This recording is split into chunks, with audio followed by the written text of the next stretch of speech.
Everyone, দেখো আজকে আমি একটা healthy chicken fried rice ready করব। তার জন্য আমি প্রথমে চিকেনটাকে ম্যারিনেট করে নিয়েছি। এর মধ্যে আছে আদা রসুন আর পেঁয়াজ দিয়ে পেস্ট করা আছে, আর খুব সামান্য অল্প অলিভ অয়েল দিয়ে দিয়েছি। সেটা দিয়ে একদম কম আঁচ করে চিকেনটা ভেজে নেব। চিকেনটা কিন্তু আমার ফ্রাই করা হয়ে গেছে, এই যে নামিয়ে নিচ্ছি এখন। আর যেহেতু খুবই কম তেল দিয়েছিলাম, দেখেছি কড়াইটা একটু ধরে গেছে। এবার আবারও অল্প একটু তেল দিয়ে দিচ্ছি, অলিভ অয়েল ইউজ করছি। এবার এর মধ্যে কিছুটা পেঁয়াজ কুচি, রসুন কুচি, গাজর, বিনস আর হচ্ছে ক্যাপসিকাম দিয়ে দিচ্ছি। ভেজিটেবলসগুলো অর্ধেকটা ভাজা হয়ে গেলে আমি এর মধ্যে অ্যাড করছি হচ্ছে সামান্য পরিমাণ মতো পিঙ্ক সল্ট আর ব্ল্যাক পেপার পাউডার দিচ্ছি,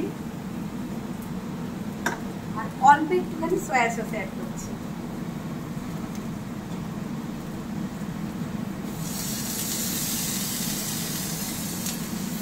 ভালো করে মশলাটা মিশিয়ে ভেজিটেবলসগুলোর মধ্যে দিচ্ছি।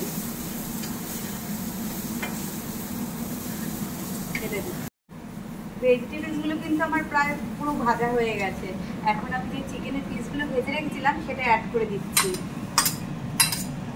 আর ব্রাউন রাইস দিয়ে আমি রাইসটা রেডি করেছিলাম সেটাও মিশিয়ে দিচ্ছি। এখন শুধু একটাই কাজ, ভালো করে ভেজিটেবলস, চিকেন আর রাইসটা একসাথে মিশিয়ে নেওয়া।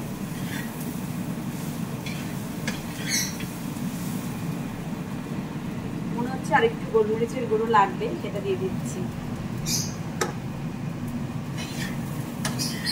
পুরো রেডি হয়ে গেছে, এখন প্লেটে সার্ভ করে নিচ্ছি।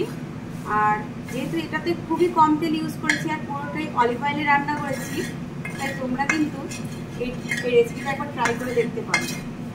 আর রেসিপিটা কেমন লাগলো তোমরা জানাবে।